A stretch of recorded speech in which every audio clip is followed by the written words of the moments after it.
உலகளாவிய ரீதியில் அதிகரித்து செல்லும் டெங்கு காய்ச்சலை கட்டுப்படுத்தும் வகையில் பிலிப்பைன்ஸ் அரசாங்கம் மக்களுக்கு வினோத அறிவிப்பை வெளியிட்டுள்ளது. இதன்படி கொசுக்களை உயிருடனோ அல்லது கொன்றோ கொண்டு வந்து தந்தால் பண சன்மானம் அளிக்கப்படும் என மக்களுக்கு அறிவிக்கப்பட்டுள்ளது. இந்த நாட்டின் தலைநகரான மணிலாவில் டெங்கு காய்ச்சல் மிக வேகமாக பரவி வருகிறது. இந்த ஆண்டில் மட்டும் பிலிப்பைன்ஸில் 28,000க்கும் அதிகமானோர் டெங்குவால் பாதிக்கப்பட்டுள்ளனர். இதனால் நாட்டில் டெங்கு பாதிப்பை குறைக்கும் நடவடிக்கையில் அந்நாட்டு அரசாங்கம் ஈடுபட்டுள்ளது.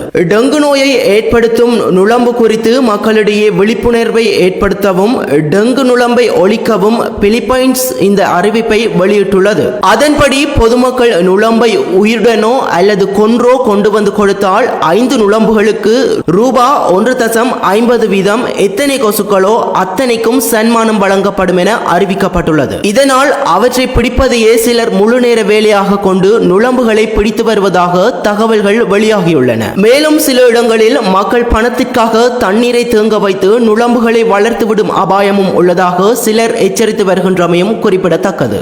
உளவு இயந்திரம் ஒன்று கவிழ்ந்து விபத்துக்குள்ளானதில் இராணுவ சிப்பாய் ஒருவர் பரிதாபமாக உயிரிழந்துள்ளார்.